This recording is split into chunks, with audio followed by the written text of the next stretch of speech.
Castor is a film podcast filled with dubious opinions, plot spoilers, and a healthy sprinkling of bad language. Thanks for listening.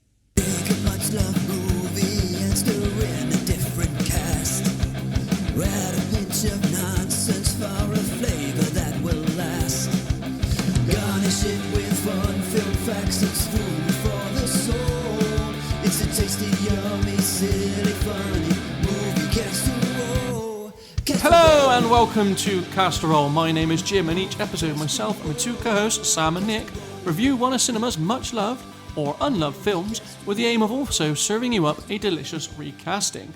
But before we can get into that, don't forget you can follow and subscribe to Castor over on Apple, Amazon, Spotify, YouTube, Podbean, or wherever it is that you get your podcasts from. And don't forget to, of course, leave us those all-important 5-star reviews. As I said, though, I am not alone. First, he is the little pop rocket. Goes off with a little bang. It's Nick. I knew that was going to be for Sam, so thank you very much. Is this time of year related? Might be. Oh. Might be. And he is the big rocket that flies off into the sky and with a loud bang. It's Sam. Yeah, everyone covers their ears when they see me. Yeah, that's what it is. Yeah.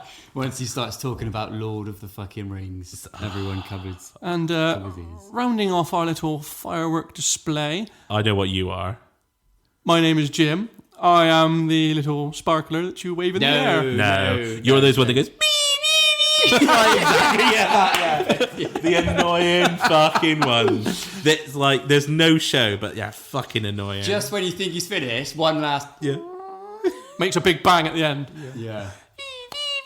We are at the wonderful firework display that we call a podcast.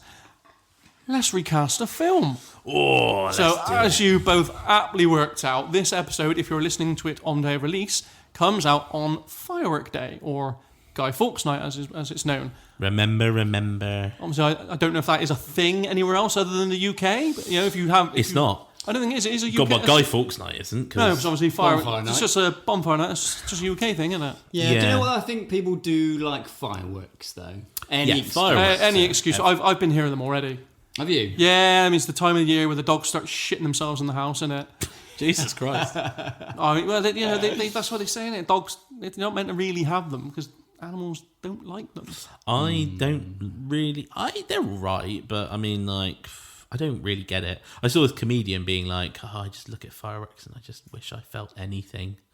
Because it's just like, woo. I mean, when you look at it, it is just a waste of money, really, isn't it? It's, 10 minutes worth of woo, and then that's it, you're done. I think it's tricky. I think if sounds like you're a bedroom game. Be lucky if you get 10 minutes. Yeah. Minutes. Sorry. I think when you've seen a really good, like I've seen some really amazing displays. I've seen a couple of amazing displays over water as well. So like even more. I think once you've seen something like that, your fucking like garden effort, your homegrown garden effort the thing is like never going to match. That's the problem. It's like the best fireworks displays I've seen have been on TV. Yeah. That's depressing. Yeah, but you also got to think how much money they've spent on those displays. Exactly. Yeah. Don't tax anyone anymore. Just cut down few firework displays. So it's been a hot minute. How have we all been? Yeah. Anything exciting? I went to Legoland. Oh, so did I. No, did you? Oh, when did you go? 2 days ago. Oh, okay. So 2 days from the day of recording. Yeah. Oh, fair enough. Yeah, I went a couple of weeks ago. Yeah, it was good. We stayed one night in the in the Legoland Hotel, in a pirate themed room, which was very good. My brother went and said the queues were the worst thing. They were horrific. It depends when you go. Yeah, so obviously when I went, they weren't that bad. No, we were. It was fine when we went because we went on the school inset day. Oh, nice. So that's good. obviously some schools were off, but yeah, as far as I think the longest queue was maybe 30 minutes. Yeah, same. It wasn't. I mean, that still sounds mental to me. It's waiting 30 minutes for anything. Do you know what? It is crazy, but actually, most of the queues for the bigger rides, like we went on the ride of the Skyline, which is amazing. It really is. It's like a 4D cinema, and you've got these seats that just hang you, and you go through, and there's wind and smells. It's amazing. That's just because Jim was. That's just Jim was in the seat above me. Yeah, I don't go on rides. You don't do any of the Why rides? the fuck do you go to Legoland? Because I'm the driver. Jesus.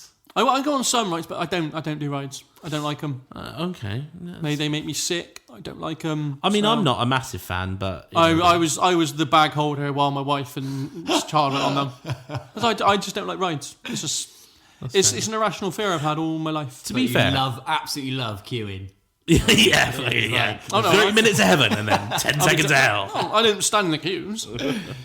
So are you barely with your family? Yeah, it's amazing. To be fair, my favorite bit is the like mini world. Yeah, like, that's incredible. That is amazing. But yeah, it was good fun. And yeah, and like when you're queuing there, there's like screens up which ask you like questions, and they've got cool models for you to look at and stuff. So it doesn't feel too bad actually. It's all right. How about you, Nick? Probably nothing that exciting. The most exciting thing that's been happening to me and my family is to do with the neighbour's cat. And we've recently, we've got a kitten. He's massive already, so he's no longer a kitten really. He's like 4 months old.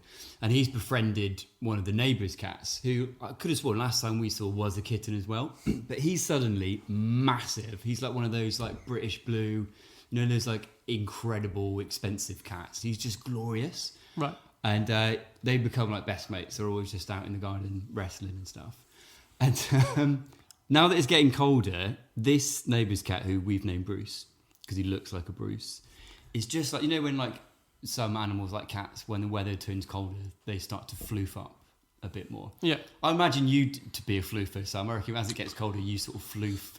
The beard comes out, the hair comes out more. I floof quite a bit. It's the molting during the summer that's the main problem. That's the worst. That's the worst bit. I just leave hair everywhere. But yeah, now that it's colder, we've just been enjoying seeing how more and more like a CGI cat Bruce is becoming.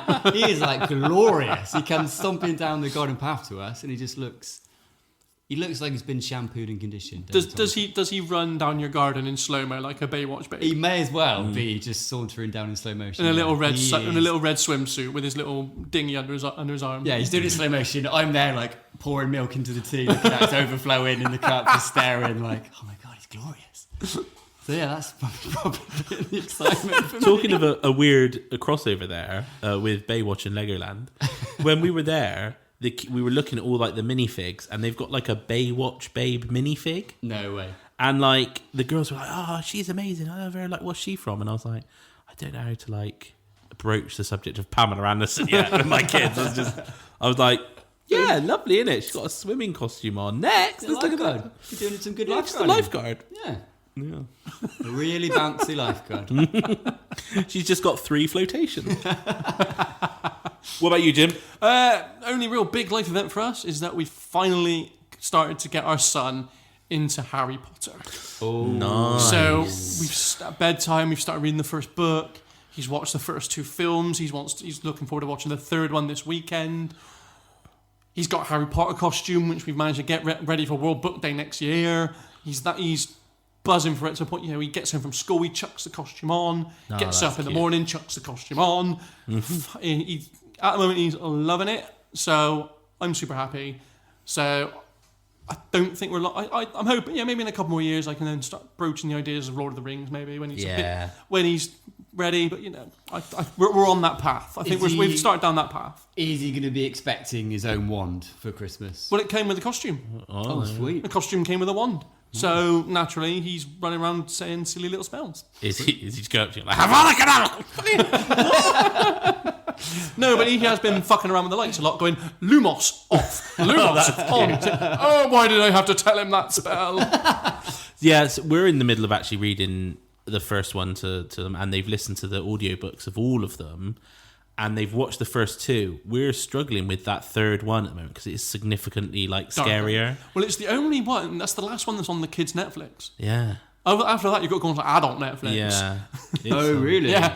Only the It first. is- it is- I'm it is actually. The creepy. injection of hormones. Well, I'm quite surprised that the third one's on Kid Netflix. Yeah, I am as well. What's the third one again? The It's problem the is the Prisoner of is the- Azkaban. It's the Dementors. It's Yeah. the Oh, floating. okay. It's the one where it takes that tonal shift. Yeah, that bit's scarier. So, anyone watched anything interesting?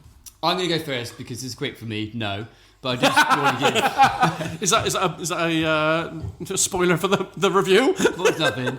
But I do want to give a quick shout to my friend Georgie, who's a very good friend of mine and an ex-colleague, and she messaged saying how much she's been enjoying the podcast, and she said, I can't believe I have to say this. She said, could you please do Lord of the Rings? And I said, Fuck yeah! Who's this, Georgie? Georgie. Yes, we will, Georgie. I said, are you sure about that? Because it really is just going to be Sam verbally masturbating for 3 hours. And she was like, doesn't sound too bad to me. Verbally masturbate. Is that just oral? I think it's like, Just a constant. Oh no! there you go, Georgie, that was for That's you. your ASMR right there, Georgie. Yeah, there you are, Georgie. Just play that on repeat. It'll get you there. Wow, that's yeah. I mean, we will do. I think the thing is, like, we talked about this, and I don't think we could do like the whole thing. I think it'd be crazy. But I think we'd treat it like any other kind of trilogy or set of films. We'd do the Fellowship at some point. It is on the mega wheel. It is on the mega wheel. It is on the mega You wheel. know, if there Fate is, should take you know, it, yeah. Sam's some got fate everything crossed right Everything's crossed. Yeah, now. Fingers, testicles. toes, plaited pubes, the lot. Yeah, everything's crossed. like dwarven. Yeah, dwarven pubes.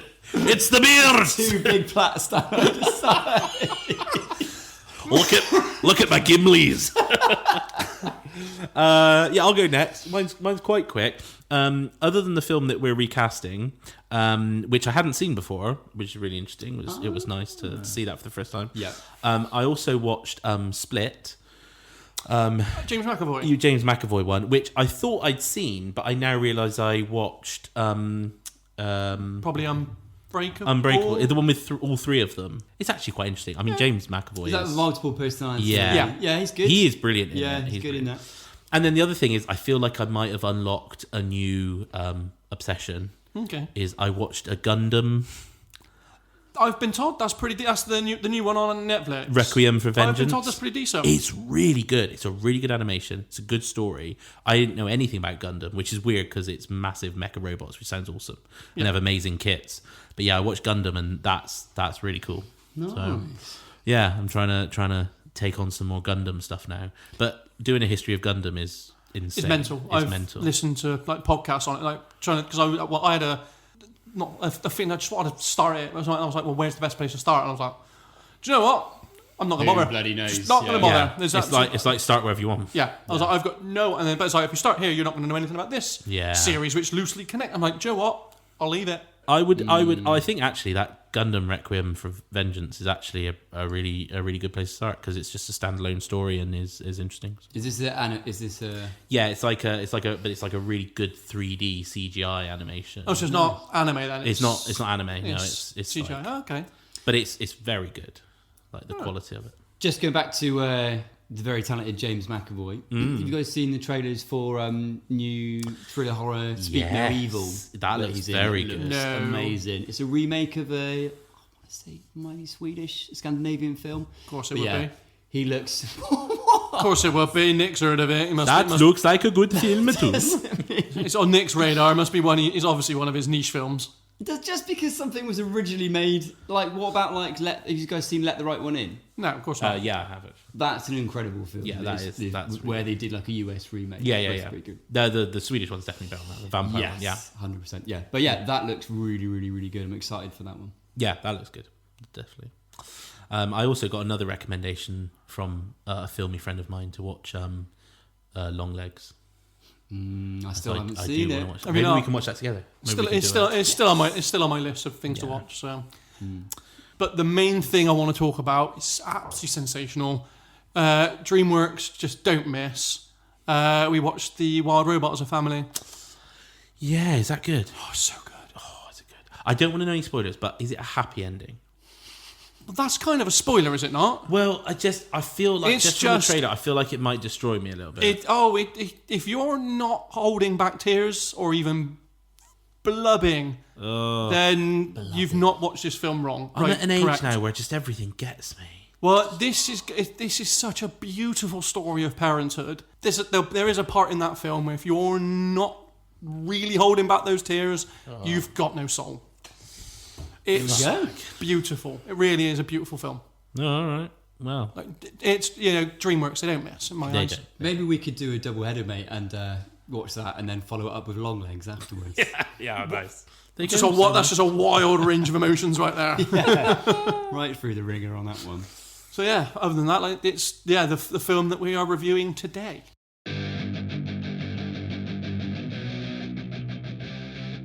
So this week we are casterolling Casino. Yeah. Which, as Sama says, a film he's never seen before. Obviously I've watched it. No one buying that one? Yeah, of course, Nick is the only one who have watched this film prior to us. So it only feels right that I throw over to Nick for the synopsis and his initial, brief thoughts. Okay, well, yeah, so The Casino is a 1995 crime drama, as you both know, having now watched it. It's directed by Martin Scorsese. Scorsese? What was that? It's Martin Scorsese. And it's got a massive cast. It's a big crime, sort of Vegas-based blockbuster. Vaguely mobbish. Big mobbish, yeah. There's a big mob gangster element in this. So this was 95. So this was 5 years after Goodfellas that Scorsese did this. A kind of similar cast. So it's obviously reuniting Robert De Niro and Joe Pesci as well. So De Niro plays Sam Ace Rothstein, who is a Jewish American gambling expert, and basically he's like sort of half in with the Chicago mob, where he is like this gambling guy who gives everyone all the tips on gambling. Like he just knows everything about sports gambling, all this kind of stuff. And he basically gets handpicked to go into Las Vegas, where he's chosen to manage this fictional, massive Las Vegas mob-owned casino called the Tangiers. But the Tangiers is actually a casino, isn't it? Yeah, it's actually it is based Or on it real was, events. It was like based on loosely. It says loosely based on real events, didn't it? Yeah. As As in there is a Vegas. It's one of based those on- loose events. It's based on a book by a guy called Nicholas Pileggi, which is called Casino, Love and Honor in Las Vegas, and that itself is based vaguely on like a true story of this character, where kind of similar events happened.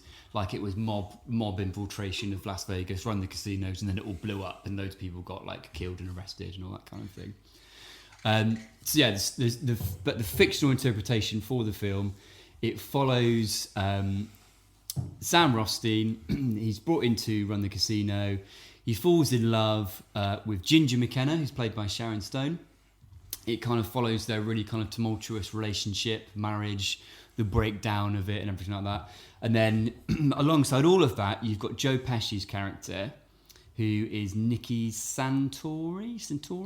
Yeah. And he's the guy that the Chicago mob send in initially Santoro. to look after Rothstein, De Niro's character. And I think basically like Joe Pesci's character wants a piece of the pie and basically starts like mobbing Vegas, I think. And it's basically around the point that up until that point, unbelievably, there wasn't like a big organised crime element from the kind of gangster mob side of things in Las Vegas. Prior to that, there's obviously like a big drug trade and all that kind of thing, that there wasn't this organised crime element. And that's basically what the film follows. And in terms of kind of structure, interesting about this film is, in lots of ways, it has a lot of similarities to Goodfellas. I think you've got similarities from the cast perspective.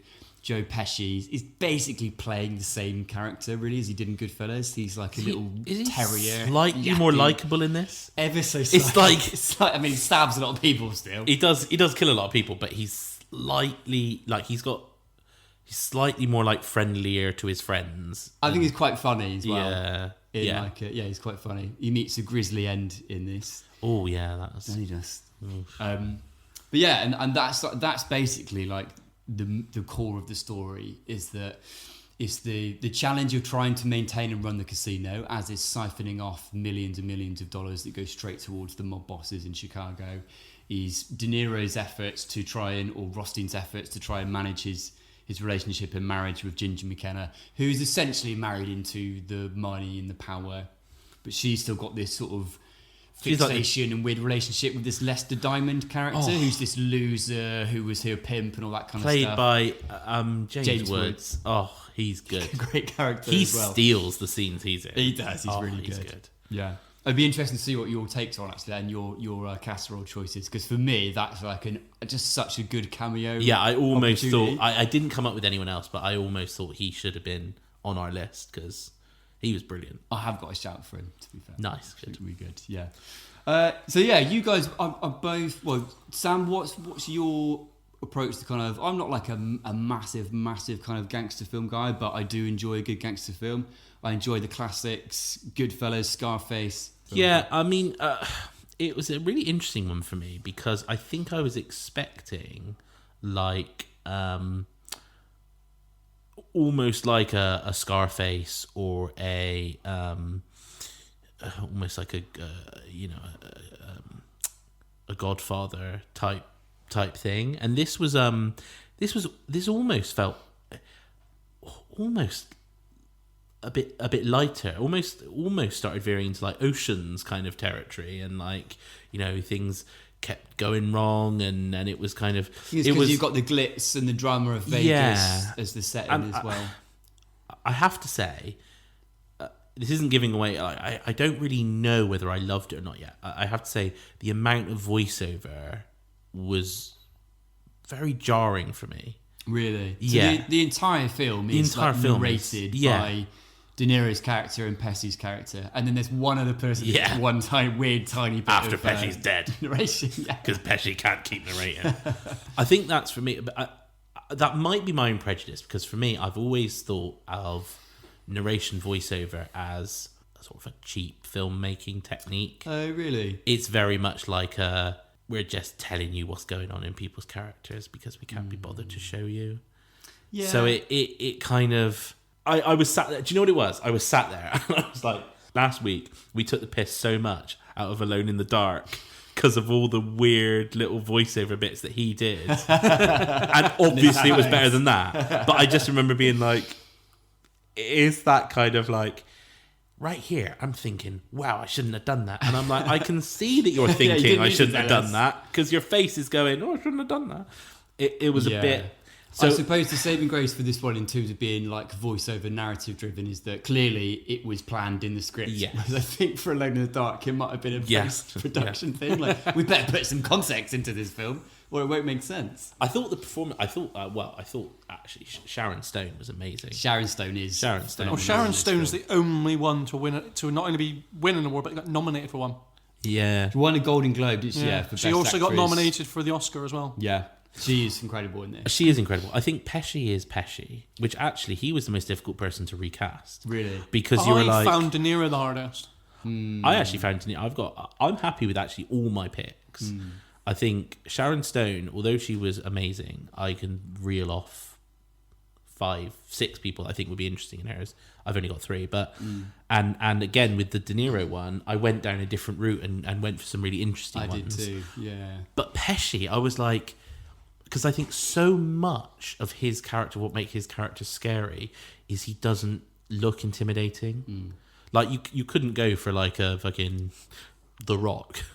Yeah. Because you'd be like, I'm not going to talk back to you. That would be such a tonal shift. Exactly, right? So you have to go for... It's that unexpected, like, little yappy... Yeah. Like, he's a scrappy dude. 5 foot something scrappy dude, that'll stab you with a ballpoint pen. And that is actually, in, you know...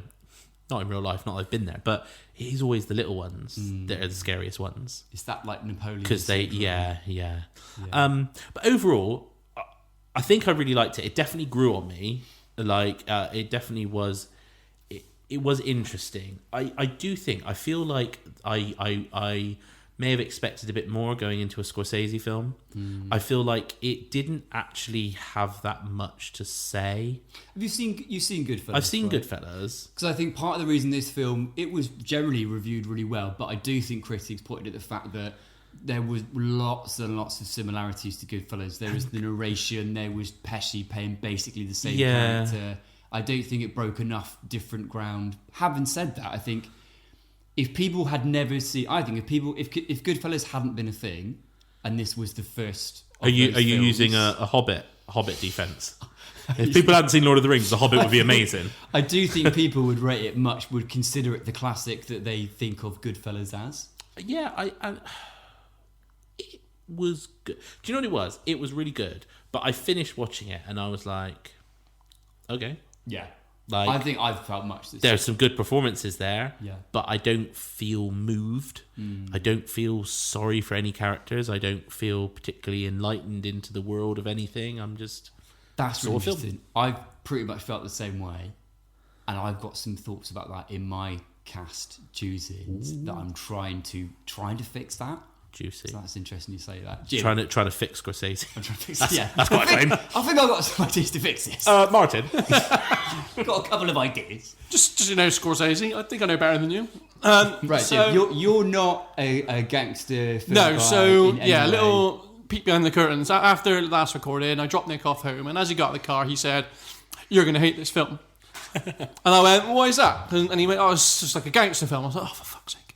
Because one trope in cinema and TV I hate, it's the gangster trope. Can I say, though, and I think you should thank me for this, the reason I put this on the mega wheel as opposed to like Goodfellas or something is that I feel like of all of the gangster films, I can see you actually, hopefully, being slightly more engaged with this one just because it's not just set in Gangsterland, I USA. feel like... Well, we stop you right there. thing is a different Because this had no right being 3 hours long. It really didn't. You could have lopped 40 minutes off this film and I think it would have been better for it. I don't think you're wrong. It could be a bit tighter. It'd have been a better film for it. I thought this was a well-acted, laborious watch. It was so boring. It had far too much narration, and when they were narrating, I just felt like they were saying the exact same fucking thing every time. It was like, and today, if Nicky was doing, and then the next time, and then Nicky did this. Okay, is Nicky going to do anything else? Is Ace going to do? It just felt like they were just repeating the same bit of narration every fucking time. Yeah. And I was like, do I need this? And I'm now getting bored. Like when I thought I was off for a race. I was off to the races when De Niro got blew up in the first 2 minutes. I was like, "Fucking here we go!" I'm like, and I was then sat waiting 3 hours for something to happen, and just felt like nothing happened. Yeah, apparently, he spent a good 10 grand on the company to produce the effects. So yeah, that's so yeah. It's yeah. I thought it was well acted. Couldn't care about the rest. Couldn't care else about the film. I thought it was a really boring, laborious watch that had no right being as long as it was. I'm going to slightly agree with you. I don't hate it, but I just... I finished that film and I finished it and went, yeah, that was a film. I feel like I wanted to know, like, I feel like they set up the Ace and Nicky character really well, really early on. Yeah. And I feel they then laboured on setting them up, like you say. And it would have been much more interesting to follow, like, the politicians that he had sort of in his pocket that turned on him. Like, what happened there? It just suddenly happened with 20 minutes to go. And it's like... Did they go okay. down? Did they, like... You know, there was more intrigue there. And you started, like... I'd say from that sort of court scene, it got really interesting because you then had the back and forth, like... excuse me. Nicky started sleeping with Sharon... Ginger, yeah. And it all started sort of... And De Niro started getting more paranoid. Yeah. He gave her the pager and things. But yeah, I just felt like it took so long. I was waiting for like 3 hours for something to happen and just nothing really happened. I totally agree. I think it was quite meandering. I think it could have been much tighter, much sharper. And I also think where it sort of misses a massive opportunity is that it is supposed to be about ramping up that tension for Ace, the main character, that kind of like... He's had it so perfect. Like this was a good setup, wasn't it? Like he's got the casino. He's managing it really well. Well, obviously, he started off as just a gambler that just happened to be really good with his numbers and spot the trends. And no matter what he bet on, he won because he had the brains for it. And that's how he kind of got into the casino. And from there, he worked his way up to being the owner of the casino because he managed to politic the other owner out.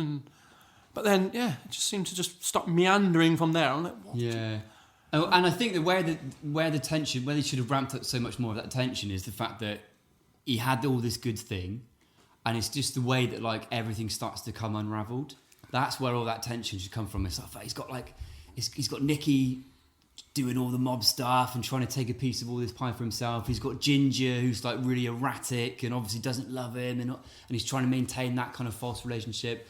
And that's what it does. But I think because it's overlong and because it meanders a bit, I think it takes away from what otherwise has some amazing moments. Like some of the back and forth in this film, like there's a few bits where there are arguments between De Niro and Pesci's character that I think are amazing, and I think all of Sharon Stone's performance throughout this film is incredible as well. So I do, I agree. I think it's a shame that it sort of takes a bit too much time. I'm also really, really surprised, unless we watch different versions, that you have not picked up, Jim, on a number of effects pieces, particularly during like the violence and action scenes that were like really oddly done. Like I'm surprised the realist in you isn't picking up on like, do you know the moment where I mean, I probably would have done if I wasn't glassing over at it for a lot of it, you know, because I wasn't getting gripped by it. Right. So I was probably just very glassy-eyed watching this film, like. Because there's moments where like people are being Just shot wanting point to get blank through range it. and there's no like squibs going off or anything. There's one point where Nicky creeps up behind a lady, like puts his hand over her head and like puts the gun literally to the side of her head and is just shooting like 3 or 4 times. But his arm's literally like on the other side. I did think that. Did he shoot his own arm? There's a lot of bits like that where I'm like, I do think though, actually, I mean, like you said, I probably would have done, but they got to a point in the film when I was just willing the film to end. I do think that the way they do gunshots, excuse me, I think the way they do gunshots is actually a bit more realistic, because these guns, they're more small caliber bullets, right? And they don't have these like huge explosions, right? They do internal damage. It's not like, you know, when you see those big, those are actually what you get from what's called like dum-dum bullets or like stub nose stuff. Okay. Bullets, actually, it's that they go inside, and actually loads of people survive the initial bullet shot, and it's just like the internal bleeding, internal damage, like, you know, complications. Sam, the secret assassin. I'll let him off. But no, like, and like when he shoots her in the head, it's a very small caliber gun. And if he didn't have his arm behind her head, I would kind of like that would have actually been fine. And like, you know, when they shoot the person in the parking lot and then keep shooting them and like that I think is actually more realistic. Of like, maybe I should be applauding it then. Yeah, I think you're used to seeing things like when you see things like Saving Private Ryan and stuff. That's because you're getting hit with machine guns, semi-automatics, heavy caliber weapons. Like, Well, gentlemen, on that basis then, it sounds like it was a bit of a labour for us. I'm just saying, when I kill people, I use a small I use the garrote. So before we get onto a casserole, then is it meatball? Let's meatball. A meatball. Are we really getting into meatballs already? We're getting into meatballs. It was 3 hours long, and we've got nothing more to say on this film. There's more that I want to say, but I want to tie it into the casserole choices. Because I think unfortunately, I think the most interesting thing about this film is the performances, and therefore who we're recasting, I think, will shape that. I do think that there's a lot of incredibly solid performances from the surrounding cast as well. Like loads of the surrounding mob characters are really good. You see them in everything. This is the thing, right? A lot of these gangster films, they're almost just felt like generic mobster A. Yeah, but I always think like they're kind of so good at what they do, and a lot of them aren't like character actors. You could look at like Pesci, De Niro, Image Jones, like they're not kind of what I would call kind of character actors, where they're embodying a completely different person in the way they talk, the way they move. Like De Niro is being De Niro in this, pretty much. Pesci's being Pesci, and that's kind of just what they do. And I think, I don't know. Again, I think that's why I think in the actors that I've chosen, I've tried to take it in a slightly different direction that ups the ante a little bit. But we'll get to that in a minute.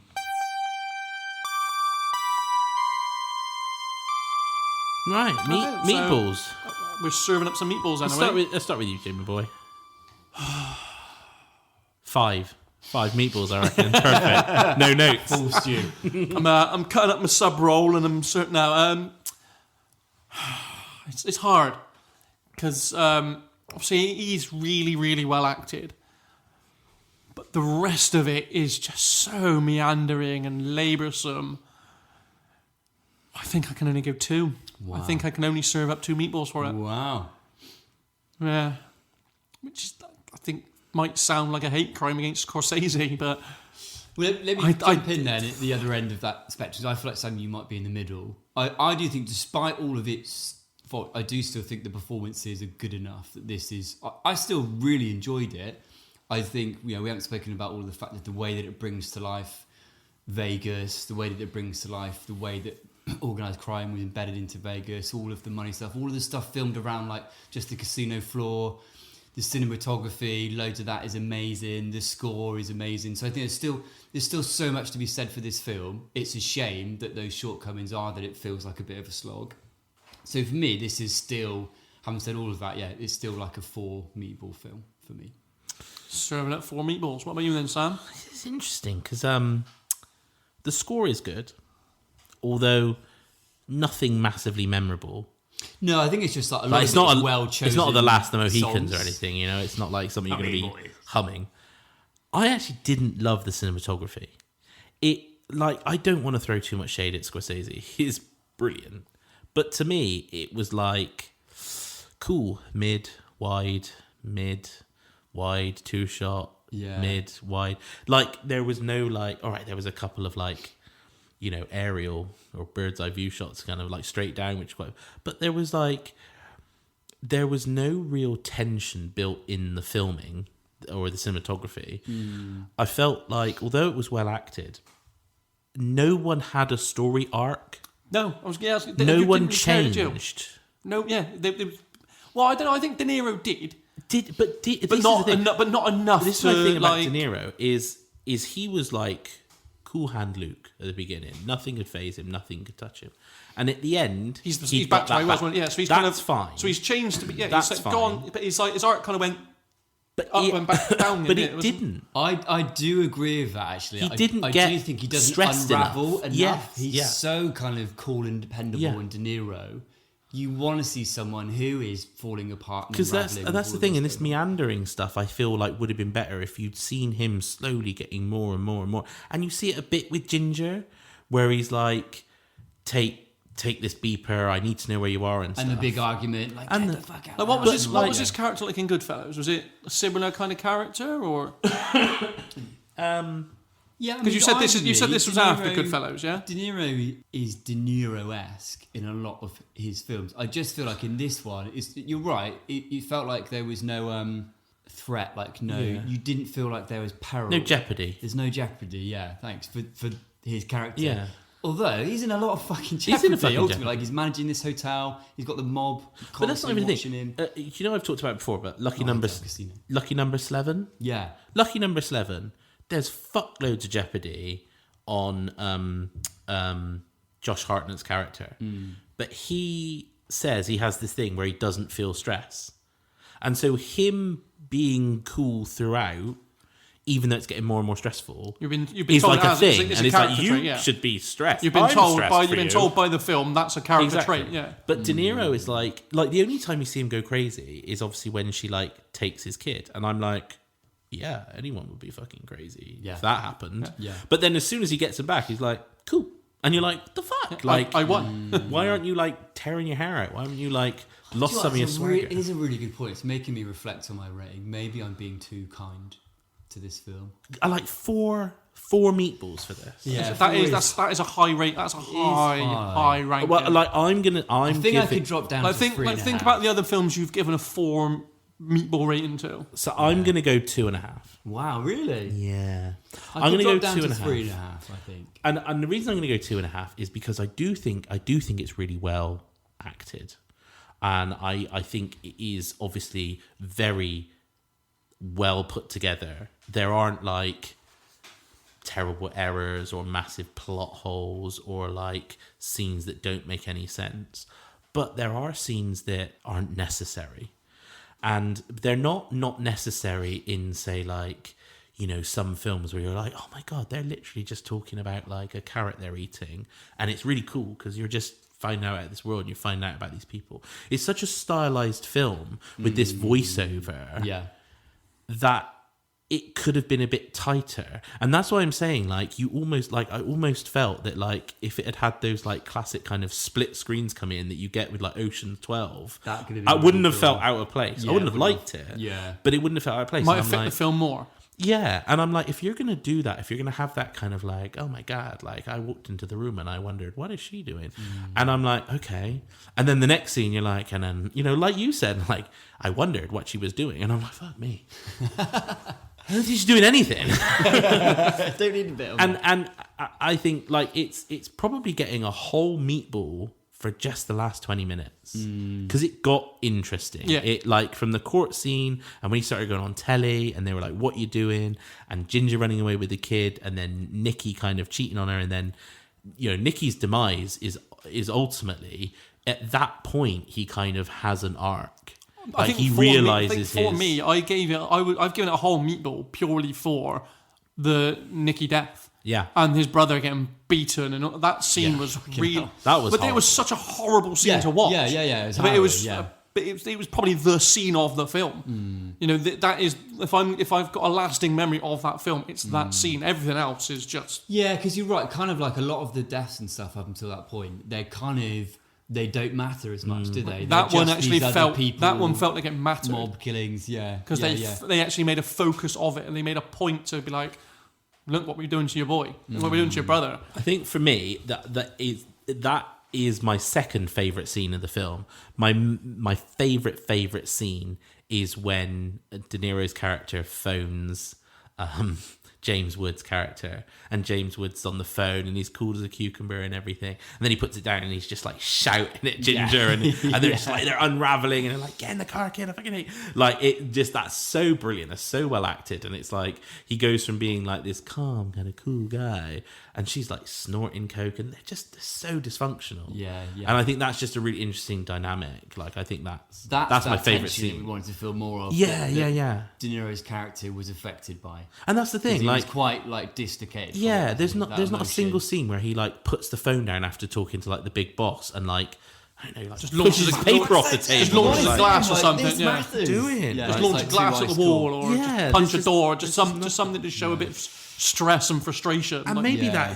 that is you know, maybe they wanted to do it a bit more nuanced, but he doesn't even really like shout at Nikki like apart from that, Nicky, no. Even they have that one argument that doesn't really even boil over when he pops round To the restaurant.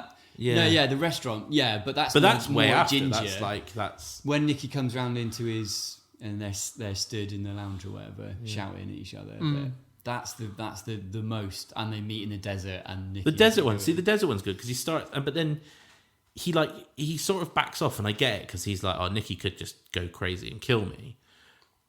But he never looks afraid either. It could have been like a hole already dug Yeah. or something, and you really would be. Even though he knows what Nicky's capable of, it's always just like, you all right?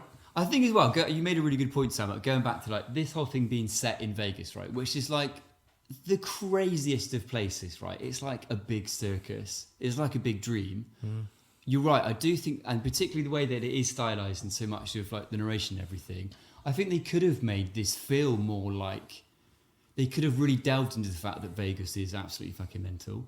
Like almost stuff that feels like almost dream sequences or almost like a musical element without the singing necessarily. Yeah. And really play on the fact that like Vegas is like another planet. It is just like being in another world.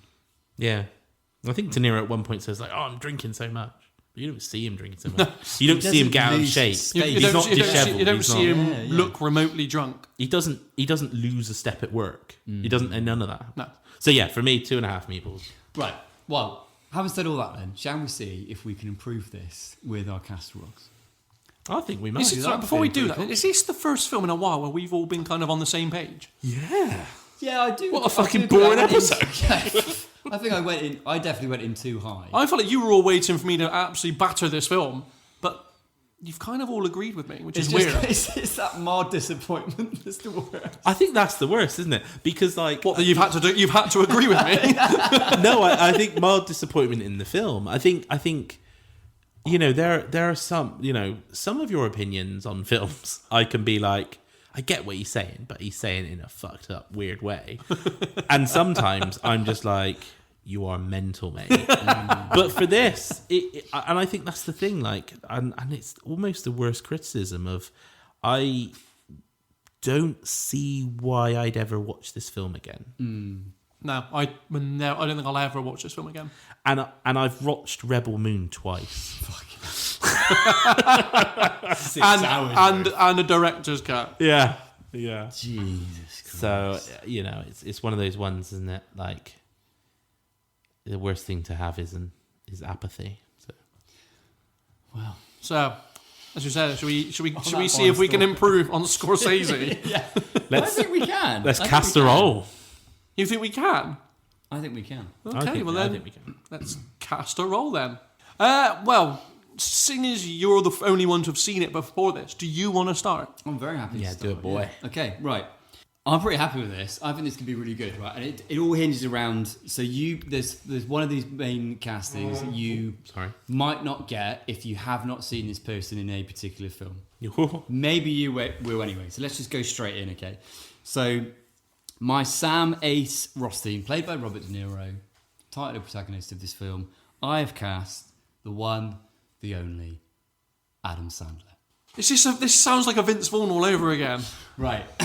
No, I get you. Yeah. If you have not seen Uncut Gems, go and watch it regardless, because it is a phenomenal film, right? It is Adam Sandler's show. Is this on Netflix? I think it is, actually. It was when I last watched it. He is unbelievable in that film. I have heard it is a good film. So. And for me, he basically plays a gambling addict in sports gambling. He owns like a jewelry shop and everything. And that entire film is about his life unraveling due to gambling addiction and stuff. And for me, that is a perfect example of how he amazingly embodies everything around kind of my life is falling apart in front of me. And there are times where he really has been hit by it. There are times where he's in denial. He's just unbelievable throughout that entire film. And that, for me, like we've all just spoken about, is what maybe was missing from De Niro's performance throughout this whole film, was that jeopardy, was the fact that this is a really fucking stressful environment and it is getting to him. And I genuinely think Adam Sandler would be unbelievable in that. I think he would. He's got all the Jewishness needed. He would be so fucking good. I've not seen Uncut Gems, but I've seen, I can't remember what it's called, but it's one where he plays a comedian that's kind of not on top anymore. Yeah. And it's a very serious role, and it's very dark, and it's very kind of like... He can do. He's got chops. Actually has range, unbelievably. It's just a shame he's also done, like, Jack and Jill. Yes. But would he fit Scorsese? I mean, honestly, wait to see the rest of the cast. So, You're doing the whole cast now, are you? I'm going to go straight. Yeah. So I feel like that you need this as a full dish. Yeah, bear in mind, we are like picking, right? You won't, yeah. Or we can put it to the listener vote and say which of these interpretations you like the best. But I feel like you need this as a full dish. Can I give it to you as a full dish? Give it to us. Yeah. Okay. So that was your starter. Right, that's my starter. Well, that's kind of the main course, really. Yeah, it's really good. Alongside that, who do you want me to go for next? Ginger? Well, go with Nick. Ginger. Oh, well, okay. I'd say Ginger more. Ginger? All right, I'll go Ginger. Okay. I had a couple of picks for Ginger who I thought could do an amazing job. Incredible actors, so I feel like I've got incredible range. I was thinking Charlize Theron. I was thinking Uma Thurman. I settled on Angelina Jolie. And I'm thinking kind of peak Angelina Jolie, where she would have that kind of room silencing kind of charisma and beauty, where like you could see Adam Sandler being like love at first sight kind of thing, like they just stolen my heart straight away. But actually, I think she would have really good range, where it's like that unraveling. She's never really loved you. Her heart's back with this loser pimp guy. So obviously got kind of drug and addiction problems. And yeah, I know what you were thinking, Joe. Basically, Jamie's screwing up his face thinking, I'm not seeing it. I honestly think... So I don't think Angelina Jolie's very good. Well, and I certainly don't see her paired alongside Adam Sandler. I think it would really fucking... I think visually, I think she's there. And I think... Yeah, visually she's there. I think she probably has done this, but I can't think of a role where she's played not together, if you know what I mean. Like, she's always very together and in control, and Has she played like a sort of a spiraling? Yeah, what's like the famous one where she's in like basically an institution? Girl Interrupted. Is he in that? I think there's definitely films where so that's kind of one thing. I could really see her like spiraling and then like being super nasty at him and like because that really like it's basically an incredibly toxic relationship, isn't it? It's like there was never any love there. Rothstein's character is like, I want to love you, please accept my love, and like she just can't do it, can she? And it's basically all there for the moment. So yeah, that'd be my choice. My Nikki Santora had a couple of options I settled with, and maybe this is too similar to the Adam Sandler energy, but I've gone with Jonah Hill. Nice. Because I thought he'd be really fun as that kind of like, you don't suspect him to be capable of incredible violence. Yeah. And he does it. He's kind of your best friend. He's chatting all of like the gangster kind of stuff. And before you know it, he shanks you in the gums with a pen. So it's Jonah Hill as Nicky. And then I had a quick shout for Lester Diamond, and I threw in Robert Downey Jr. It's like that really kind of... That's probably your best one. Oh, come on, mate. I like it. I do like it. I can't comment on Adam Sandler, really, because I've not seen the film that you're specifically taking from. But I don't think Angelina Jolie's got the Golden Globe winning chops to jump in. I mean, she's won awards. Angelina Jolie's a good actress. I think I've only seen Angelina Jolie in Mr. and Mrs. Smith and Gone in 60 Seconds and stuff like I think you need to maybe go and check out the old filmography. Even Salt. And you need to go and watch Uncut Gems. So can I go second? Because I feel like a lot of mine are actually similar veins to old Nicky's. I'll start with my ace. So I'm going to go with my Hollywood pick last, actually, on this. Okay. Because you've got multiple picks. Yeah, I've got multiple picks. So my alternative one, Hugh Grant. I think Hugh Grant has had a big resurgence at the moment in his kind of thing. Yeah. And you see him in things like The Gentleman, and, you know, he's in that new one. What's it called? The new horror film. Oh, I know exactly Heretic. What you mean. Heretic. Yes. Yep. I think, you know, you could have that smarmy swell. Have you seen him in Dungeons and Dragons? Yeah. He's like really like your best mate, everything, and then he's like, oh, actually, and I think that could be quite an interesting. Yeah, but he kind of plays a similar kind of character. It's like that. It's the kind of thing what he does in Paddington 2 as well. Yeah. So You know, it's him and Paddington 2, I think, would work. The only thing is, and I swear we've had this before, where it's like I just can't see him doing anything other than a British accent. That is my thought. So that's why he's not my pick. Okay. My outside choice is Vince Vaughn. Yes! Wow. I'm sold. I do think Vince Vaughn would play this really well because ultimately it's a character that you kind of want to just punch in the face. Do you think? What, really? Yeah.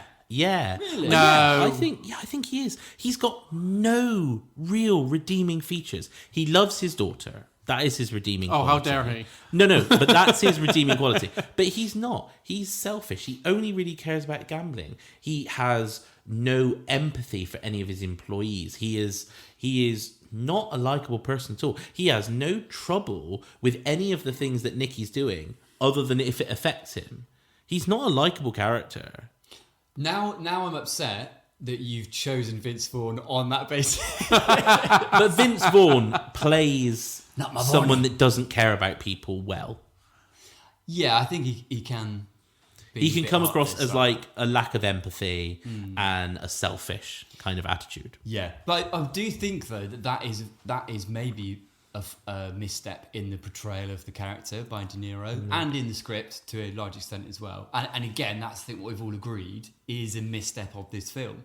There needed to be more humanity from this character. We needed to care a bit more about the fact that everything was unraveling. Well, I've gone the other way with my Hollywood pick. That would be, I think, my pick, and that's Robert Downey Jr.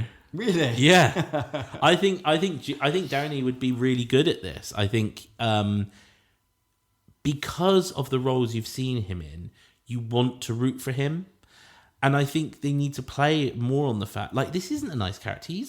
he basically marries somebody that he knows doesn't love him, takes her away from a potentially loving relationship, is very controlling, thinks he can solve everything with money. Like, he's not a good character. The reason why I'm actually looking forward to seeing Robert Downey Jr. as Doctor Doom. Well, yeah, I mean, because I don't think I've seen him in like a villain-esque role. No. So I think it's gonna. I'm quite excited to see him play that role. He's good in Kiss Kiss Bang Bang, where he plays like he's not a villain, but he's kind of a spineless bit of like a not a great character. Yeah. So I think Robert Downey Jr. would actually do this really well, and I think he would do the unraveling quite well. I'll go to my ginger. My Hollywood pick. She's done this kind of role a million times. Jennifer Lawrence. Yeah. She would do this. Yeah. Like amazingly. I do think so. The only part I don't get as much from her is like that kind of, and you know Sharon Stone's first scene where she's in the casino and she's gambling, and there's all the slow motion where she's throwing the chips in the air. It's that kind of idea of like that person who can make your jaw drop when they enter the room. I mean, I think Jennifer Lawrence is a jaw dropper, but I think you could easily put in like a Margot Robbie or something. This had quite a feel of Wolf of Wall Street about it. I did think, Margot Robbie was a shout for this. But yeah, I thought Jennifer Lawrence. I thought for my alternative pick, a Thandie Newton. I think she'd be quite good. Think, she's obviously got that jaw drop effect, from like Mission Impossible 2, think about that. Yeah. And then I think like her slowly unraveling and being nasty, I think you could get that. And I think she probably has the ability to, when she wants to be, looks gorgeous, but also looks like a very ugly human being when she's acting ugly, kind of thing, Right. That's always the thing about Margot Robbie. I feel like Margot Robbie is like being horrible. You're like, you're still pretty stunning, but you're just being a bitch, But I think what we need is an ugly crier. yeah, right.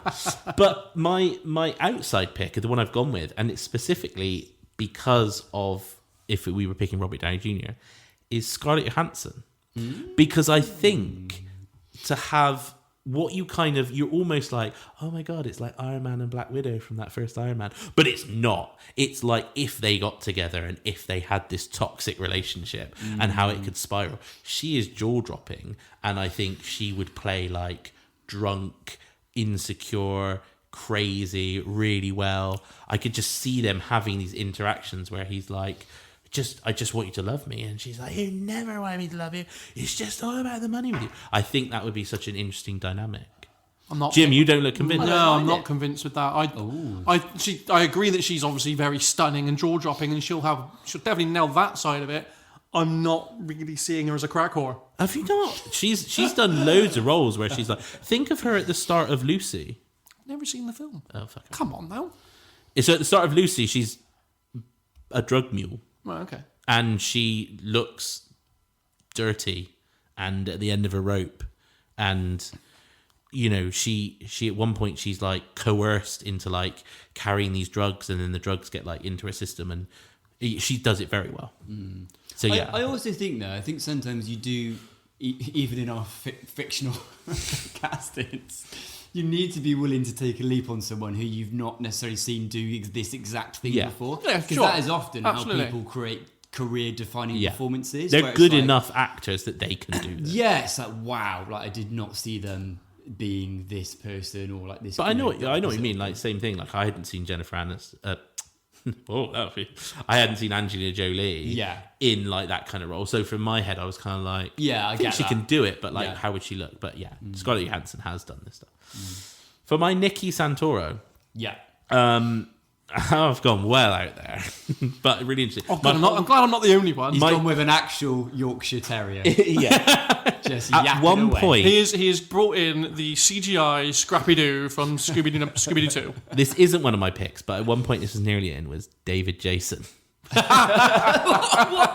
people that aren't English might not know David Jason, but brilliant. Del Boy. Brilliant. But like, can you imagine him as Del Boy and then like flipping out and stabbing someone? Fucking Rodney. You've created a British version of this film. Yeah, You Hugh may as well Grant. just set it in London. Yeah, Hugh Grant, Thaddeus Newton, and David Jason. But no, my Hollywood pick, I've gone with Adam Driver. I think Adam Driver, he quite softly spoken, maybe de-hench a bit for this. But I was like, he's still a bit too tall. He's still a bit too imposing. Yeah, and I'd more see him in the role as Ace, actually. Yeah. Although I don't think he's suave enough. He's always a bit awkward. Yeah, I quite like that though. That's the thing though. I don't think the Ace character should be. That's the other thing. He's called Ace. He should be more suave. When he's in charge, when he's running that casino, he should turn heads. He should be cool as fuck. He's the lord of all. He should be so fucking suave that he turns everyone's head. And I think that's why we don't get as much from De Niro's portrayal as we should. Yeah. I think Ace is called Ace and wears all the amazing flashy shit. He's a peacock, basically. I think that should be because he's covering up all these insecurities. He's more like a nerd, kind of. That he's obviously got. Yeah, that's why he's like, I think I can get this person to love me through money and power. It is all about these insecurities and trying to maintain this. He's obviously always good with gambling. That's the thing that he knows. But everything else, relationships, maintaining all this stuff, he doesn't know. And that's why I think like an Adam Sandler. Imagine him in like all the flashy pink suits and everything. Oh, like, look, Adam Sandler's. That's why it works, I think. But I didn't go with Adam Driver.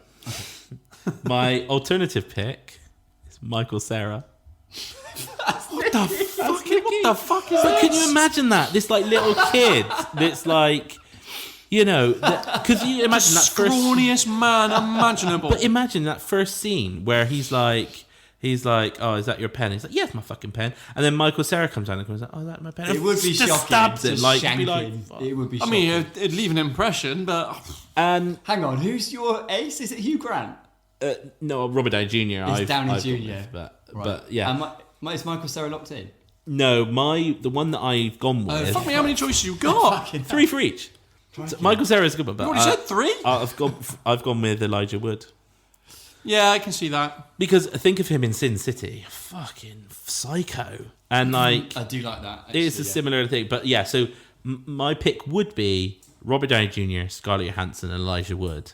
But actually, now I think Vince Vaughn, Michael Cera, and Jennifer Lawrence might also be a really good. It's an interesting take. And I also like the British Hugh Grant, Del Boy. Yeah, Hugh Grant, Del Boy, and The Thandie Newton. British spoof version of it, where it's just like a bingo hall. Three good films there, man. Yeah, that's right. Yeah. The British version where he's running a bingo hall. Yeah, it's not casino, it's bingo. Bingo. Yeah. I like that because then Hugh Grant would be very much the kind of Bingo caller. Smarming out to all the old dears out in the bingo hall. Two fat ladies, 88. In Hot Fuzz. Timothy Dalton. As the supermarket manager, it would be Oh my god, Timothy Dalton. What big a show. vibes like that, wouldn't it? Like Hugh Grant, Catch me later. the lord of the bingo. Yeah. So that's it. In the British remake, bingo. It's a gala bingo. Wait, can we talk more about this film? Yeah. The mob ran. I wish I could do a Hugh Grant impression. Look at it. The mob really ran Butlins in Minehead with an iron fist.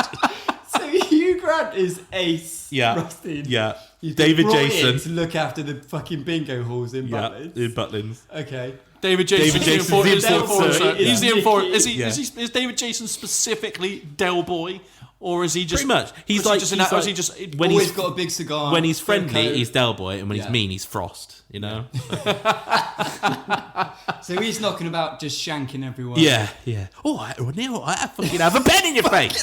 Yeah, fuck you, Grandad. Fuck And then who you. have we got? Jennifer Lawrence in. Well, I got Thandie for the Newton, English wasn't one, it? Thandie Newton. Excellent. She's like, what are you doing? Yeah, A lot just of that. rocking around. She's the drunk mum, just Yeah. just stumbling around the park. Not worth it, Hugh. Fucking back on. Leave him alone. old in one shoe. Like, oh, leave him alone. I really He wanna got watch this. a line. It's bingo. We had ex-cheaters who would have 2 pens. I just want to watch. I want to watch bingo. That is easily Still directed by affordable. Martin Scorsese. Like really slow shots of all the old deers coming into the bingo hall. Flyovers of Butlins in Minehead just look like the Big Ten. Because there is that shot, isn't there? That wide shot of all the old people, and it's like Vegas isn't the same, and there's all the old. Yeah. Oh, as they're coming through the door. You could just use that shot easily. Yeah. And he's just there looking at like the fucking kids AM show while they're trying to have these meetings and fucking barring the dinosaurs up on stage. You'd invert it with something like Butlins. It wouldn't be old people at the end. It'd be all the young people that use as their like stag. Yeah, that's what you have flooding in on Butlins. That's the end shot. It's all the stag dudes. Oh, it's not. It used to be all about the bingo. Coming in because obviously it used to be about they got the bingo, darts down. They do the darts down there, don't they? When the big dart events, I think, it's down in Butlins. Right. So you'd have all that. That's your end shot. It's all the stag dudes and all that. It's not the same anymore. Not been the same since all the stag doos. I mean, stag doos have ruined Minehead. I almost don't want to do my casting now. Oh well, that's yeah.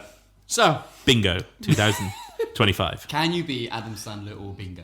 I'm definitely never beating Bingo. If Netflix want to get in touch and make that film, So good. It's so good. I just have this horrible image of David Jason being beaten to death with a baseball bat, and his brother's Rodney. We can. Oh God, Jesus!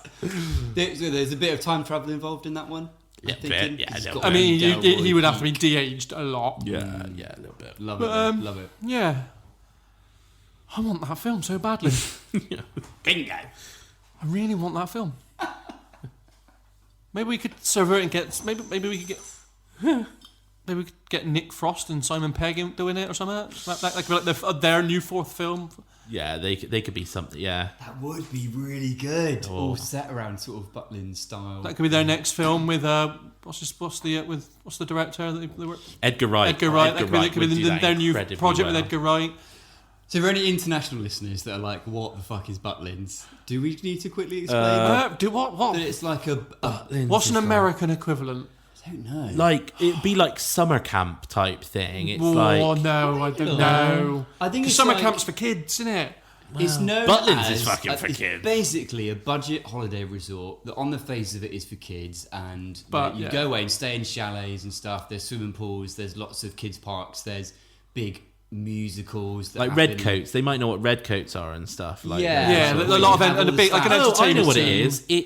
It's the thing that is in Dirty Dancing.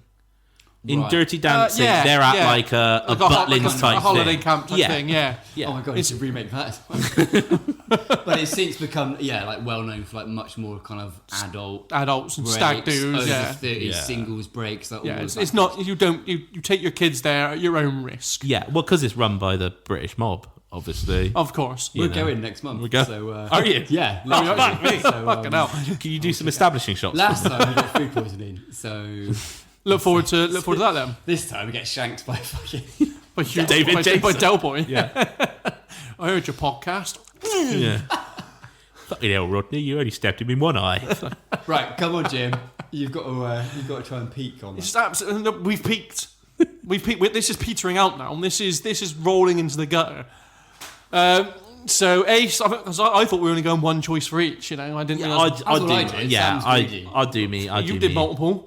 I didn't. You did. I mentioned a couple of them. Yeah, exactly. You're greedy. Go on, Sam just got really greedy. So yeah, but gold's come out of it. This is true. You know, we ran with it. Yeah. So really end on a damp squib here. Hang on, throughout bingo, could we still have all the narration though? Yeah, too much. Way too much narration. Yeah, but it has to be knowing. It has to be knowingly too much. When I saw it enter it has the to room, be really on the everything. It has to be like brilliant, really tip top. That's like really on the nose stuff. Like, this morning Nikki did this, and you actually just literally narrating Nikki doing what it's got to be so on the fucking nose. Like, it should be Hugh Grant's character. Like, I took out a cigarette. He takes out a cigarette. I coughed. I lit my cigarette. I hadn't coughed before that day, and I realised that I'd coughed. I walked over to my window and lit the cigarette. I just want to see this film. Right, go, Jim, go. Right, yeah, so this damp squibbling ending, because Sam decided to just ruin it with his going second. Go on, just take the plaster off, do it quick. Ripping the plaster off. Ace, Sam Rothstein, Denzel Washington. Nice. Yeah, I mean, that's good. He's great, especially an American gangster. The only thing is, he's almost kind of one of those actors like De Niro, who is so kind of assured and dependable. That would be my only thing, is that same kind of like wanting to see them unravel a bit more. Now we've thrown our criticisms out there. I realise that's probably a bad choice. But I feel like you could give him the direction to unravel more. Like, I feel like it's not like De Niro isn't able to unravel. He's it's just not not. like He's just not been. Denzel Washington's not able to unravel. True. Ginger, you've already mentioned her. Margot Robbie, I thought was a really obvious choice. She is. And there was a lot of this. There was a few scenes when there was a few scenes when Sharon Stone. I actually saw Margot Robbie. She just kind of looked like her. And Nikki might be quite wild. This one, Cuba Gooding Jr. Ooh. Yeah, I do like it. It's got that kind of like unpredictable nature about him. I like that. And Cuba Gooding Jr. is mental now, right? He's like, Oh, really? Is he? he's like, He's lost the plot, is he? Is it a bad thing for me to have mentioned him? no, I just Is he cancelled? Do I need to change do we need to edit this out and I change it? I might have like really messed up. Cuba Gooding Jr. is the guy that plays the original War Machine in Iron Man, right? No. No. No. That's Terrence. Terrence Howard. Don't worry. Don't worry, we're good. Edit. Show my cultural blindness there. He's really well known for Tom Cruise film Show Me the Money. Yeah, he's also A Few Good Men, isn't he? Yes. Yeah, And loads. Yeah. That's what I know him best. He's the only good thing in Pearl Harbor as well. Yes. Yeah. So, he's yeah. the guy on the big gun. Yeah, I'm back on it now. Those are my 3 picks. Obviously, we all now want to watch Bingo. That's all I'm thinking about. Bingo. By Martin Scorsese. I really want that film. Dude, it's good. I either want the Hugh Grant, Martin Scorsese version, or I think we need an Edgar Wright, Sean Pegg, and Nick Frost version. I was almost going very British with it because I thought Ace might be a good Ray Winston. Well, and then I thought Nikki could be Ben Kingsley. Might be quite good as Ace if we go like Vinnie Jones. I think Winston, Kingsley, and fucking Vinnie Jones would be the London-based old gangsters. So when you cut back to them, but they'd be like really overacting it. Yeah. On purpose. Like, What are you fucking doing? Well, so we've got. We're getting our cut from the fucking bingo. Hang on. So we've got Bingo. What's this version? What's the East End London version? This is the fish market. Yeah. This is the yeah, exactly right. This is like the people who the money's making its way to. But I reckon like they get the envelope, they open it, and it's like 25. Yeah. 25 quid and a voucher for like Waterstones or something. Keep it coming. Yeah. And like, because they're in a fish market, everything's like, don't make me fillet you, mate. Yeah, you're just chum. You're a small chum. We're going to throw you back in the water. Just headbutt some random stuff that you can't. Yeah, exactly. Yeah. I think that's great. Yeah, but like, so Ray Winston and Ben Kingsley are excellent in Sexy Beast. It's just like, it's such an amazing film. Have you seen that film? That's great. Oh, mate. That might make you love gangster We've films. established quite well a lot of these classic films I've not watched. Can we pop that on the Mega Wheel, please? Yeah. You want Sexy Beast on the Mega Wheel, yeah? Well, I will quickly throw Sexy Beast. If Can we you also had put fucking Bingo on there as well? Volcano on the Mega Wheel, we can at least have Sexy Beast, can't we? No, we got. I thought we took Volcano off. I think we might have now, yeah. So we've got space for Sexy Beast then. We got space for That's Sexy good Beast. at least. Right, Sexy Beast. Literally all I can think It'd about. be good. Do you know what? I think. So I assume we're not trying to pick anything here. Oh, well, I've chosen mine. And I've chosen mine. I mean, it's Bingo, isn't it? Yeah, it's Hugh Grant, David Jason, Thaddeus Newton. I don't think we need to put it to a vote. Oh, can we please? All right, we don't need to put it to a vote. No, definitely not. Bingo, it is. But can we? Bingo please, was his name-o. Can we please take a minute to think of a Leicester Diamond? The pimp? We need a Leicester Diamond in this as well, don't we? A British Danny No, it Dyer.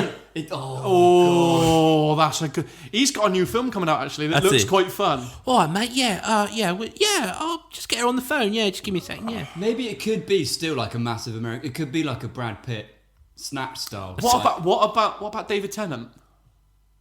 Yeah, Tennant would be good. bit Or too what clean about cut, if it? though. What about if it? Like you said, maybe that is Simon Pegg.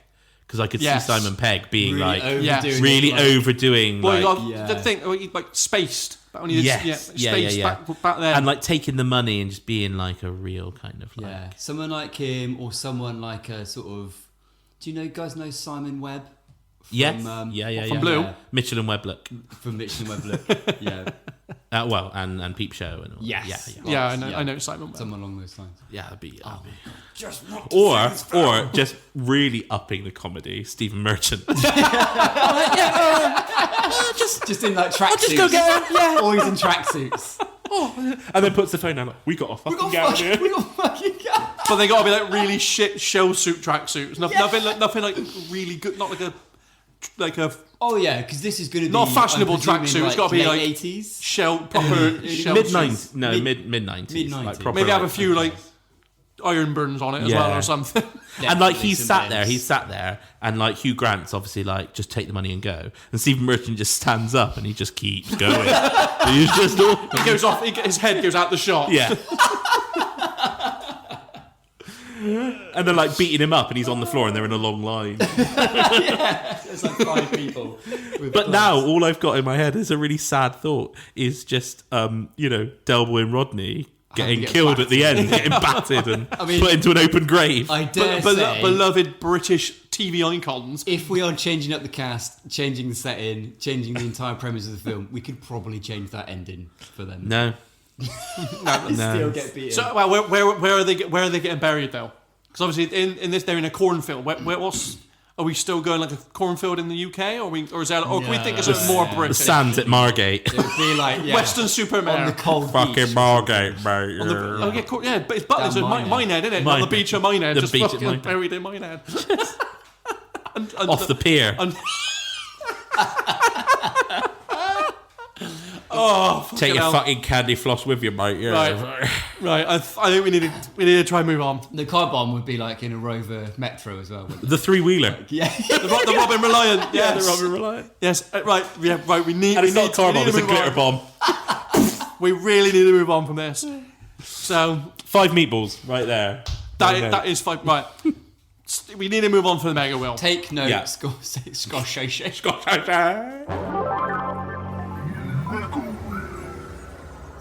This isn't just any Mega Wheel that we're spinning. It's not. It's the megarest of This mega is wheels. the most mega of Mega Wheels, because our next episode is our 1-year anniversary. How the hell did we How this it's far? a year, gentlemen? A year. How many episodes? What number of episodes? So will this This is 26, so 27? yeah, this will be like officially 27, but obviously we have thrown a few bonus episodes out there. So Good Lord. it's around about 30 episodes that we managed to do, which is great. Good Lord. Think about the hours of each other's company that we've put up with. Think about the amount Brilliant. of farts, of Jim's farts. We probably inhaled Like, that's a hot air balloon's worth of farts, I would say. per episode. I reckon it's if we... it's a miracle this house isn't like the house on Up. Exactly. Well, that's it. I think when we become massively, massively famous and wealthy, we'll buy a hot air balloon with our logo on it and just fill it with Jim's fart. Only a matter of time. That's the fuel. And just float around constantly. Don't need a flame. Just God, don't light a flame in here. We'll So- go up. the Mega Wheel. This is a big one. Now, knowing what's on the wheel, obviously we know Sam wants Lord of the Rings. Nick Not only me. And Georgie. and George. Is there a film you would like to come up that you would think, yes, that's an anniversary film? Something iconic, right? Something big and iconic. But, I mean, something that I know that we would have a lot of fun with. But whether that is because, like, I know that your reaction, Jim, is going to be bonkers. Yeah, ideally something you'd hate. It's what we really like. So you want In an my ideal absolute world. worst nightmare? Right, okay. Yeah, Well, I think our very first one was Jurassic Park, which is a big one. We did And we toyed with the Lost World, didn't we? Yeah, but like I think like we've done Jaws and Shawshank and things like that. So I think our year one has to be something big. Equally big and iconic. big. Or, like, just the complete opposite. Yeah, or a real damp squib. Yeah. Well, Let's see. should we shall find out? Yes. Let's do this.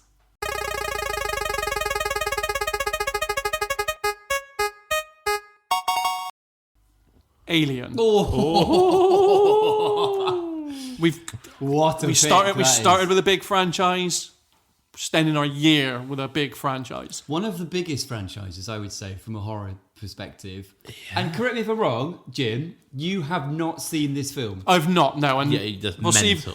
What's even more mental and more criminal is that I used to own the Alien vs Predator complete box set, Of course you did. which had all the films in it. So we're talking Alien. Alien 1, Aliens 2, Alien 3, Alien Resurrection, Yeah. Predator. I had that box And set. which of those did you watch? And the only films I ever watched. Oh God, don't say it. And this will tell you everything you need to know about Jim as a person. Well, bear in mind that I'd seen him prior on TV as well. but not Alien. So you'd already seen these films you were about to say on TV. And I originally thought it was Alien 3 I'd seen. It's not. It's Resurrection. Yeah. And obviously the AVP films. Oh my days. But I also watched the Predator films. I haven't never watched Aliens 1 to 3. Oh my god! Despite owning them on DVD. You've never seen Alien or Aliens? No. Two of Despite best owning films ever them, made. despite having the box set in my cupboard for years. I mean, years I had this box set. Wow. Like Aliens is my number 3 all-time film. Really? Mm-hmm. I think either of them would, but Alien specifically is going to be so interesting because in the same kind of remit as The Thing, I'm curious to see whether there will be things about this being an older film that you have issue with. I'm going to say this right now. If you don't like Alien, I'm punching you in the face. Like, there's no defense for not liking Alien. You cannot not like it. The effects still hold up. The acting is amazing. The suspense, the score. Sorry, are we recording next episode already? Yeah, no, don't give him too much to compare to. He needs to go into this. I need to go with in a blank. blind. I need to go in I mean, I'm not going in blind. I've just recently listened to You're not going in blind. podcasts You've about seen Alien versus Predator Requiem. Yeah, but that's dog shit. Yes. Got the pedestal. Oh no, sorry. I've also watched Prometheus, but that's also dog shit. That is... I didn't think it was... It's all right. Do you know what? We'll talk about this at a time, but yeah. Prometheus isn't as bad as everyone thinks. It just doesn't answer the questions you want answered. And I don't think it was ever going to do it satisfactorily. But it's still good. So This is going to be a fun anniversary. join us next time for our 1 year anniversary, where I'm going to give my first ever opinions on Alien. Oh my god! Oh, If that's not something to come back for, I don't know what is. I don't. You might not want to come back for the episode after that. That might be it. We're 1 year and done. That's it. I have to give a little caveat now. I'm sorry. There's no audio aperitif this week. What? That means the final happens on our 1 year anniversary. So it's actually quite. It can only end in a draw. No, it could end in a Nick win. Well, it could do. It could end in a Nick win or a draw. The worst that can happen for me is a draw. Yeah. Which I would take against Jim as a lose. Yeah. What are you on about? You have been gifted your 2 wins with Sam's bullshit. Lies, absolutely. You had a little bit of bullshit of your own last time. Thank you very much. Did I bang on correctly guess the thing that it was meant to be? No, it's far too lenient. Sam gave you some cheap ones. Did he? Because he You felt sure about that? bad. Or did I correctly say Texas chainsaw sound? And what was it, Sam? It was Texas Chainsaw sound. Not that one. The other one was a bit more bullshit. What other one? That was the only one I got right. Well, That's what it says. The only one I got right. You didn't like it because I gave him the Predator helmet. It was the Predator helmet. It was just a different... But that's pretty close. I mean, I also was really mean to him when he came with Alien sound, and it was a sound from Aliens. So Yeah, but you want specifics. I do want specifics. I think the theme will be anniversaries. I think that'll be the theme. In films. Yeah, something. Maybe I it's... think it'd be quite cool. That's an interesting one, that. Which I think would be quite difficult to identify the film purely from it. Is some films that have a recurring theme motif, like a sound score or whatever. I think that some of those of not like the really obvious ones like fucking Indiana Jones and stuff, but some of the others. I got it. Like, oh my god, yeah, that could be cool for us to do as well. The thing is, I think the problem is music.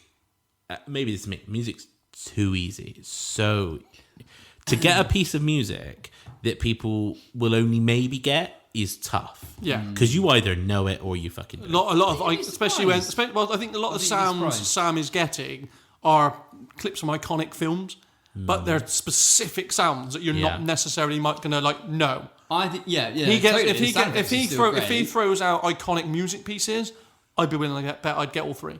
I think you'd be surprised how many films have a recurring motif, but it's not instantly recognisable. There'll be films like Armageddon and stuff, for example, that have one, and I think listening to it in isolation. Maybe that's the next series of Audio Aperitif is I sing the music. What we're going shooting stars on it, are we? Yeah. Club singer. Nice.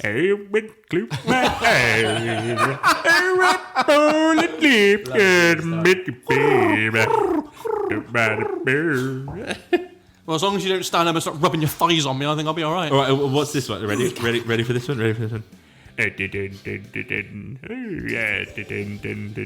Sounds like Terminator. It is Terminator! But anyway, we're getting carried away. Join us next time for our anniversary edition of Casserole. Until then, I've been Jim. Goodbye. I've been Nick. Farewell. And I've been Sam. Goodbye.